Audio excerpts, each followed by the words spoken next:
sæl og verið velkomin í Suðurnesja Magasín. Hérðan nánast í beinni útsendingu frá frumleikhúsinu.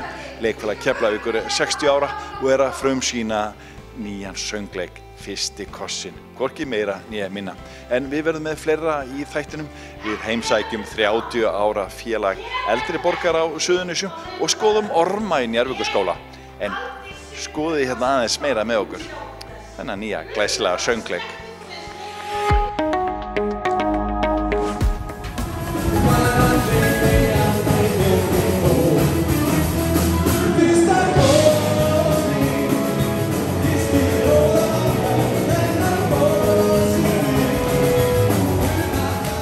Jæja krakkar, Fyrsti kossinn.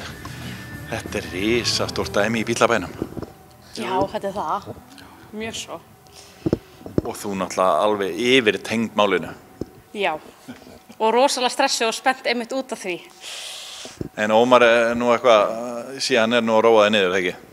Jú, ég held að ég sé rólegri típan hérna, sko. Já.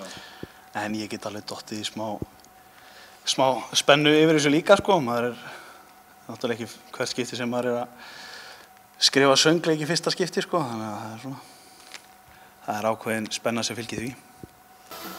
Og hvað er lykilatriðið í því þegar maður skrifar söngleik? Ég veit ekki, einlægni.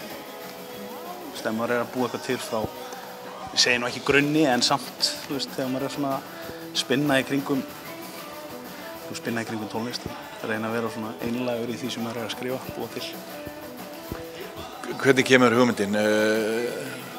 Rúnar Júlíusson er hérna og Bíllabæjar tónlistin bara í kringum þetta í rauninni?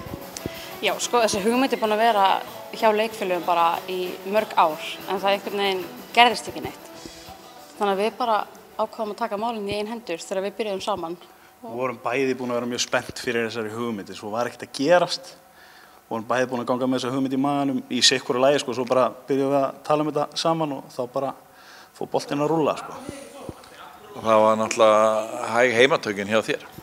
Já, algjörlega. Þú er náttúrulega alveg verið til í þetta. Já, algjörlega. Ég fór heim til pabba, ég fekk lánaða bækur og svona. Afa, sko. Þú ert alveg klár á sögunni, ekki? Svona nokkuð, ég veit ekki alveg. Jú, mamma er í salnum, ég segi bara já. Getið þið sagt mér í mjög stuttum máli út á hvernig er sagan? Í söngleiknum? Já, þetta fjallar líf hljómsveitarmeðlima sem er að reyna að koma sér á framfæri með því að keppa í hljómsveitarkeppni sem heitir Hljómaflæði. Svo blandast svona líf og ástir og svoleiðis inn í þetta. Hvernig gengur þessari grúpu að æfa fyrir þennan stóra söngleik? Bara furðu vel með mannskap, sko. Við Þið er allir sammála því, ekki? Jú, sammála bara. Það er verið að taka svolítið stóran skammt hérna núna. Já. Ég meina alvöru tónlistarsögu Bíllabæjarins. Já. Það er svolítið pressa að flytja þessu lög hérna, einmitt. En mér finnst við vera að standa okkur vel og koma þeim vel frá okkur. Og ég bara vona að áhorfendum finnst það líka. En þið eru sammála því. Já, og þú vorst að segja mér hana, þú ert eiginlega komin í nýtt tónlistanám, ert farin að spila nýtt hljóðfæri, eða ekki? Jú, ég er sjálf lærður á hljómborð. Við vorum heldur margir gítarleikararnir í þessari hljómsveit, þannig að eitthvað var undan að láta og einhvers þurfti að skipta hljóðfæri. Þannig að ég lærði á hljómborð frá grunni bara. Kærastan átti hljómborð heima og það eru stöðugar æfingar heima fyrir. Það er ekki amalegt, en þið strákar, hvernig er soundið? Mér líst mjög vel á þetta. Ég var alveg frekar stressaður til þess að byrja með. Svona hvernig þetta myndi hljóma þegar kemur að sýna þetta, en ég er bara mjög spenntur. Er það að gera ráð fyrir að þið eftir að vera hérna nokkur kvöld og sýna? 3 kvöld kannski, það er bara að reyna með það. Við vonum náttúrulega að þetta gangi sem best og sem lengst. Það er búið að myndast rosalega mikil spenna fyrir þessu í bænum að finna fyrir því. Og út af hvernig tónlist þetta er. Allir þekkja þessa tónlist, en ég held líka bara að sagan í þessu verki muni koma fólki á óvart. Þetta er mjög góð saga og mjög vel leikinn. Og ég held að það muni koma alltaf aftan á fólki. Fólk muni alltaf koma fyrir tónlistina en þetta rosalega vel bara leikið og vel haldið utan þetta og fagmann í hverju horni. Meira fyrsta kossinn síðar í þættinum og yfir í Njarðvíkur skóla. Nemendur í öðrum bekk eru ekki neinir óþekktar ormar, en þeir hafa fengið orma sem að fá það verkefni að borðað afganginn af nestinu þeirra. Þessir ormar eru svokallaðir haugánar en hlutverk þeirra er að framleiða moltu og sérstakt ormate úr lífrænum úrgangi úr afgangsnesti nemenda. Verkefninu var ýtt úr vör nýlega þegar fyrsta svokallaða grænkerið var tekið í notkun hjá krökkunum. Notað verður lífrænn úrgangur sem fellur til í skólastofum hjá öðrum bekk í vetur og hann er settur í grænkerið þar sem ormarnir eða haugánarnir sjá vinnuna. Þetta er bara rosalega spennandi. Við erum búin að vera að bíða eftir því að geta farið að búa til svona moltu og bara okkur hlakar rosa mikið til. Hvernig verður hugmyndin til, Steindór? Við vorum að fara í stað í haust með vinnunni á umhverfisteyminu. Við erum að endurnýja grænfánan og eitthvað svona og langaði að bæta við eitthvað og sáum þetta, fengum þetta sent frá skólastjórunum. Þetta væri ný hugmynd inn í púkið og fórum og skoðum og kynntum okkur þetta. Heyrðum í þeim sem voru að selja þetta og urðum bara mjög spennt og við vorum svona eiginlega kannski meira heldur en krakkarnir. Við vorum bara iðum í skinninu að fá að sjá þetta og hvernig þetta virkaði. Og hvernig virkar þetta? Hvað eru það að fara að gera? Heyrðu, við erum að fara að taka allan lífrænan úrgang frá nemendunum sem þeir safna inn í stofum og setja í sérstakt box og svo erum við að flokka ál og pappa í annar box. Og við ætlum að taka þetta og setja í þetta box sem við sjáum eða svona minni útgáfa af því, og þar eru sérstakir haugánar eða svona maðkar sem að brjóta þetta niður og búa til frábæra moltu og leið svona hálfgert te sem er áburður fyrir plöntur. Hvernig voru krakkarnir að taka þessu? Þau eru rosalega spennt. Við erum náttúrulega reyndar bara nýbyrjuð að sýna þetta. Við höfum eftir að fara með þetta út alla skóla og það fá allir að fylgjast með þessu. Verður þetta gert í öllum bekkjum eða er þetta bara eitthvað ákveðnir bekkir? Sko, núna erum við bara að byrja og við ætlum bara að byrja smátt og láta sjá hvernig það gengur og svo bara framtíðin byrja skautið sér hvað gerist. Það voru að segja að þið byrjið umhverfisverndina snemma með svona ungum krökkum að fá þau í lið með sér. Það er alltaf best að byrja á þessu litlu. Þau læra þetta í leikskóla og svo bara verðum við að halda áfram. Þau fara með þetta heim, sýna foreldrum sínum og segja og þannig að svoleiðis virkar þetta. Eru þau opin fyrir þessu málum? Þetta er svo brýnt mál í umhverfinu hjá okkur einhvern veginn, mikil umræða það, þannig að krakkarnir þau náttúrulega fá þetta bara í æð, getum við sagt.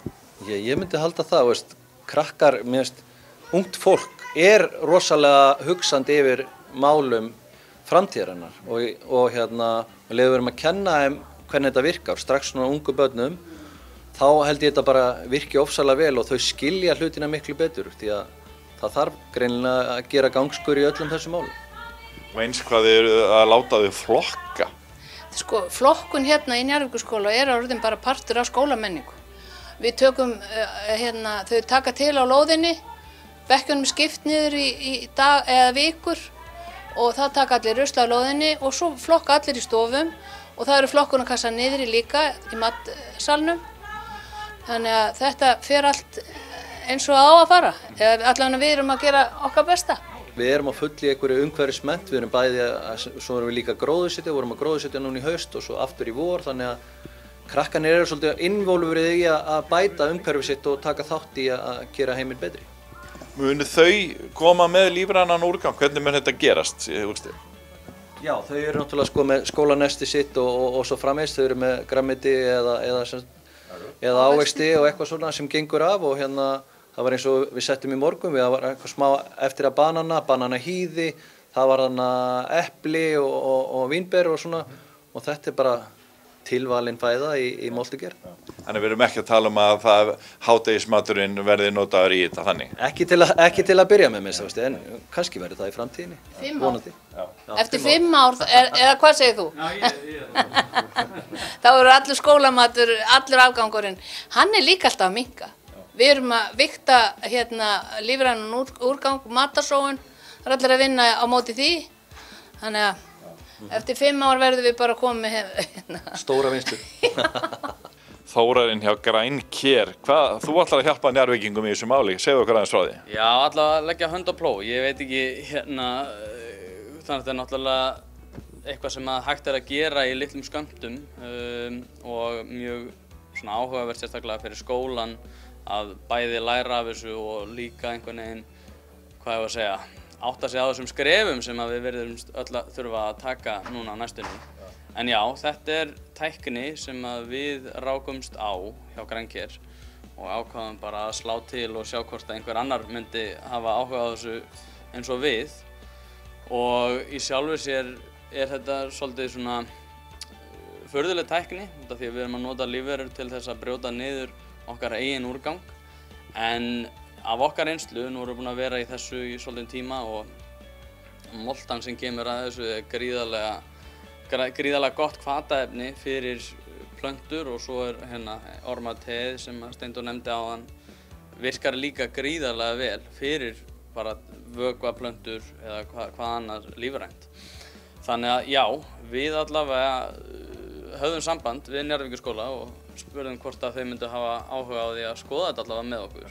En segðu okkur aðeins frá því, hvaðan koma ormarnir og hvernig það að nota á? Sko, ormarnir lifa ekki á Íslandi, en þeir voru framleiddir að ég held fyrstum sinn á Sólheimum og síðan þá hafa þeir verið svona ganga mann á milli og ekkert svona, hvað ég að segja, ekkert svona hagkerfi í kringum þetta.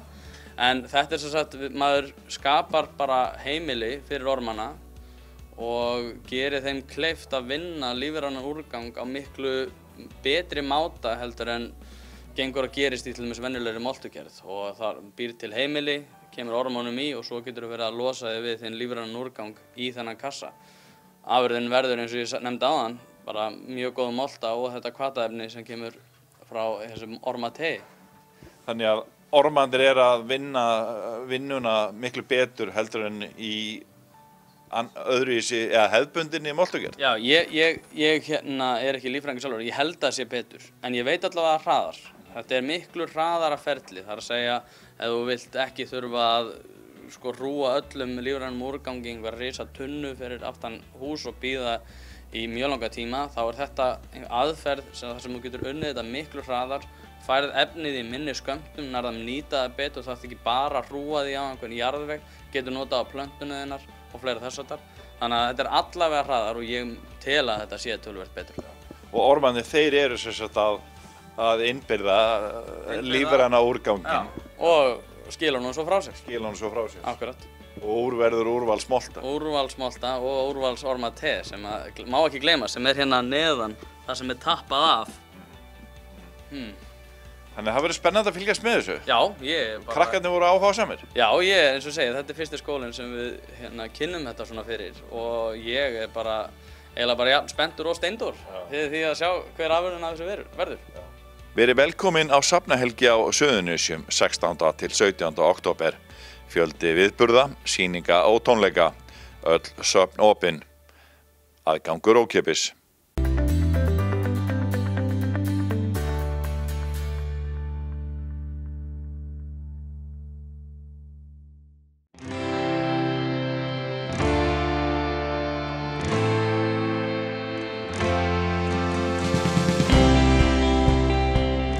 Félag eldri borgara á Suðurnesjum á sér langa sögu á svæðinu en félagið fagnaði núna 30 ára afmæli nýlega og bauð til veislu. Við kíktum auðvitað og fengum tertu. Vildi ég að alltaf yrði við áhyggjurnar lausar nú. Allt fer hér á eina vegi, í átt til foldar mjakast þú. Guðrún, þetta eru stór tímamót, félag eldri borgara á Suðurnesjum 30 ára. Hvernig gengur starfsemin? Starfsemin gengur bara mjög vel. Eins og sjá má, það var smá hátíð hérna áðan og ennþá og allir að fá sér kaffi með kökunum. Og það gengur bara alveg frábærlega vel og allir mjög jákvæðir og bara ánægðir með þessa starfsemi. Hvað eru margir í félaginu? Svona rúmlega, eiginlega tæplega 2500. Og hvernig gengur þetta fyrir sig? Ég hef eitthvað heyrt það að maður fái meldingu þegar maður verður 60, að þá sé maður komið hérna á aldur til að ganga félagið. Sko við reynum að koma því á framfæri og svo náttúrulega biðjum við bara félagsmennum að reyna að koma orðinu áfram og kræki sína vini og þannig að það alltaf að bætast við í félagið. En það aldurinn, 60? 60, já, pluss. Hvað það að gera? Það að fara í ferðir og spila eða bara alls konar? Já, sko það bingo alltaf einu sinni í viku og síðan bridge og það félagsvist einu sinni í viku, síðan gönguhópar, það sundlaugkvimi, síðan förum við í leikhús og ferðir svæðin og gistum jafnvel á hóteli einhvers staðar upp í sveit. Við vorum síðast daginn á Hótel Selfoss, ofsalega skemmtileg og flott ferð, 2 daga ferð. Og það alltaf verið að reyna að gera eitthvað skemmtilegt. Svo höfum við náttúrulega þorrablót og árshátíð og ýmislegt svoleiðis. Þáttakan hjá félagsmönnum góð? Já, hún mjög góð og bara alltaf, það eiginlega alveg sama hvað við gerum, það alltaf mjög vel svo. Svo mikið að festu þinna drottni ber. Allt hið góða í heimi haldi, í hönd á þér og með þér sé. Sigurður, þú varst nú formaður hérna í félagi eldri borgara. Þetta eru tímamót, 30 ár hérna á Suðurnesjum? Já, virkilega. Þetta búið að vera mjög öflugt hérna og við höfum verið hérna næststærsta félagi á landinu og með mjög öflugt starf. Hvernig við erum búin að fá að heyra á formannum að það sé mjög fjölbreytt og mikið starf. En hvernig, við höfum séð að þú hefur verið að tjá þig svolítið stöðu eldri borgara. Hvernig hefur áhyggjur af henni? Já, vissulega sko. Ég segi það stærsti hluti eldri borgara hefur það alveg ágætt. En það hluti af eldri borgurum sem í neðsta þrepinu og þeir hafa það mjög slæmt. Og ég hef haft áhyggjur af því að stjórnvöld hafa ekki viljað gera neitt fyrir þennan hóp. Því að það hægt að laga kjörin og við bent á það, til dæmis með því að hækka svokallað frítekjumark á lífeyrissjóðstekjum. En öðru, ertu duglegur að sækja samkomur og viðburði hjá félaginu? Já, ég hef verið það í gegnum tíðina. Þetta mjög, og núna fer að rætast úr og eftir COVID-ástandið, nú verður fjör aftur. Já, ekki fólki vissilega létt, getur við sagt það? Ég held að því að sérstaklega margir sem náttúrulega búa einir, þá hefur þetta verið skelfilega erfitt ástand. En nú bjart framöndan.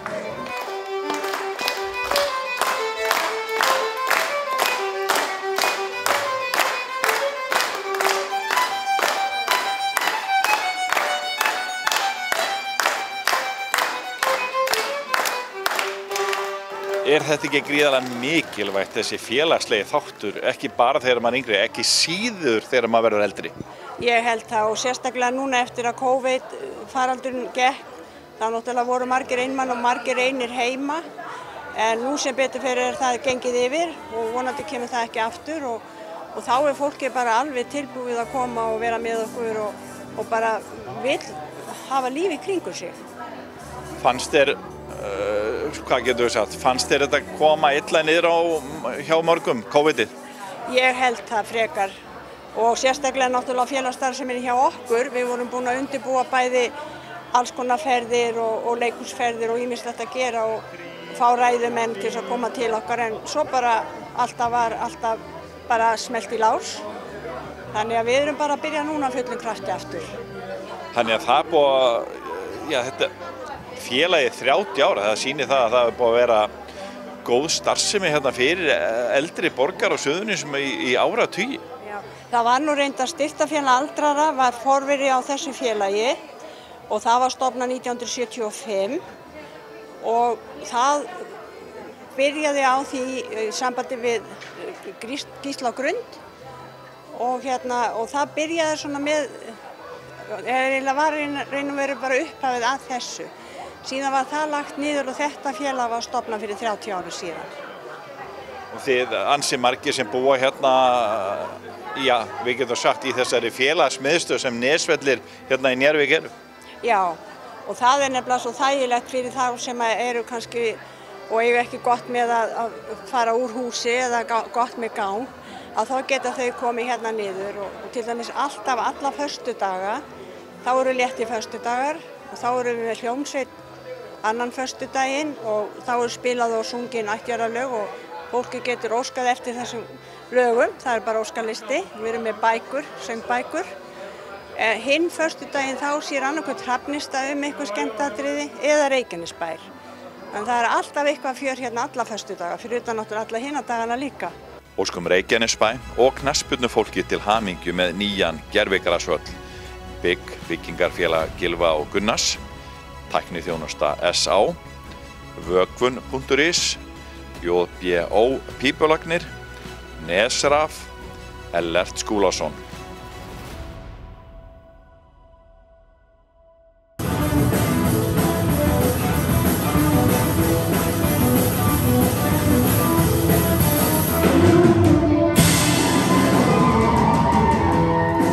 Kelly, þetta nú eitthvað að koma í Bíllabæinn, þú hefur svo sem komið hingað áður, en að fara að leikstýra hérna söngleik Rúnar Júl, það eitthvað, þetta ekki?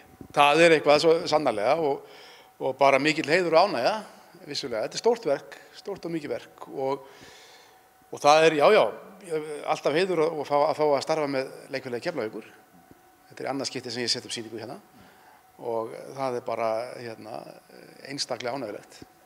En svo það bara líka alltaf svo gott og gaman að fá að setja upp verk sem algjörlega nýtt af nálinni. Það fylgir því mikil ábyrgð en það líka fylgir því ákveðið frelsi. Það ekki nein hefð fyrir því hvernig þetta verk sett á svið, orðin. Hún vantarlega verður til núna. En já, svo þetta mikið. Þetta mikið tónlist, mikið leikur og dans. Þannig að við erum eiginlega, þetta svona það sem einhver gáfumenni kölluðu svona total teater, það allt í gangi í þessari sýningu. Hvernig list þér á handritið þegar þú sást það fyrst? Já, nógu vel til þess að mig langaði til að gera þetta og þetta mjög glæsileg frumraun og fallega sögsaga og svo náttúrulega umfjöllunarefnið þetta klassíska, ástin, það sem að skáldin hafa nú líklega ort mestum af öllum yrkisefnum gegnum tíðina. Það hlýtur að vera stórmál að velja tónlist, að velja lög úr þessu risastóra safni. Já. Algjörlega, við ætluðum, mín hugmynd var upprunalega að gera bara keflavískan söngleik, en þá maður að vinna með stóran hópa fólki, það erfiðara að kötta það niður og svo ákveða við að tileinka sýningunni Rúnari og þá náttúrulega þrengdist lagavalið töluvert og þá gerði þetta auðveldara. Það hefur verið jafn erfitt fyrir þig að velja lög þó að það væri bara Rúnar. Ég veit ekki hvað samdi, veistu hvað samdi mörg lög á ferlinum? Get ekki sagt það, en það eru líka mörg lög í þessari sýningu sem hann ekki endilega samdi. En tók þátt í eða söng? Já, tók þátt í eða söng, tengdist honum einhverju leyti. En það var mjög erfitt, alveg mörg í þessari sýningu, mörg lög sem eru svona mín uppáhalds, en kannski ekki endilega uppáhalds annara og ég þurfti að fórna þeim lögum, það var mjög erfitt. Við erum svona að tala nokkra hittara ef við slettum aðeins í Keflavík með 3 bíum. Viltu nefna mér nokkur lög? Já, alltaf Fyrsti kossinn og Ég elska alla. Kaupmaðurinn á horninu. Já. Svo náttúrulega, svo eru lög sem eru ekki endilega svona hátt uppi á vinsældalistum. Það eins og til dæmis Vilji Sveins og Nútímamaður, lög sem með Lonely Blue Boys og GCD. Það eru lög sem voru í persónulegu uppáldi á mér. Ég var harður á því að þau fara þarna inn. Já, þannig að það blandast inn í lög þar sem að Rúnar var með Bubba Mortens og í fleiri sveitum. Þetta alveg Trúbrot og Lonely Blue Boys, GCD. Hljómar að sjálfsögðu, Hans Solo ferill, bara allir pakkin. Leikfélagi Keflavíkur að fagna 60 ára afmæli. Þetta náttúrulega ansi skemmtilega aðstæður sem að félagið er með hérna og þetta búið að vera öflugt starf lengi og gaman að koma að því, eða ekki? Það það, vissulega. Aðstæðan hérna alveg til fyrirmyndar. Og hér fæ ég að vinna með fólki sem líka hefur mikinn metnað og tala nú ekki hæfileikana, þeir eru alveg svoleiðis leka hér af öllum veggjum. Og þetta hús er einstaklega skemmtilegt að vinna í. Þetta flott svið, mjög gott og nota drjúgt svið. Og ég meina það ekkert hvar sem í heiminum þar sem maður getur gengið að hópi sem að, getur sinnt þessu öllu saman, að leika á hljóðfæri, syngja, dansa og leika svona alveg eins og englar. Nú svo ég svo heppinn að fá með mér einstaklega góðan danshöfund, Brynhildi Karlsdóttur, sem vill svo skemmtilega til að dóttir mín, en samt reyndi ekki ráðum í gegnum klíku. Og hún búin að semja dansa við þessi tónlistarnúmer sem í sýningunni. Og það bara eitthvað mesta augnayndi sem ég hef fengið að líta núna í seinni tíð. Nú verður bara, 10-12 dagar í frumsýningu þegar við erum að tala saman. Hvað gert á lokasprettinum? Þá erum við að bæði að taka inn alla tækni sem vantar upp á, taka lýsinguna inn, hljóðblöndun og það sem svona upp á vantar. Og svo auðvitað að sýningin aldrei tilbúin fyrir á frumsýningadag. Og það þess vegna þetta svona, við erum að ganga inn í þennan spennutíma, sem nú samt ekkert svo skelfilegur vegna þess að mér finnst hópurinn hafa staðið sig svo frábærlega vel að ég hef litlar áhyggjur. En á þessum síðustu metrum, eins og þú segir, þá einhvern veginn allt að falla í skorður. Og það það sem við treystum á.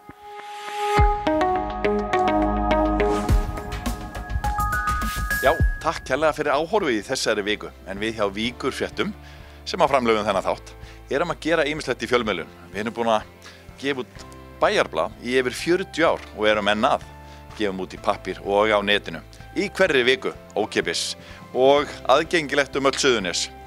En við erum líka að skrifa fréttir daglega á Víkurfréttavefinn vaff.is og golffréttir á kylfingur.is, eitthvað fyrir golfarana, þó að sé að koma betur. En þennan þátt og eldri þætti getið séð á hringbraut.is og á Víkurfréttavefnum vaff.is. Þiggjum góðar ábendingar efni og endilega sendi okkur hugmyndir. Við þakkum fyrir okkur í þessari viku, sjáumst að vikuleiðinni, verið sæl.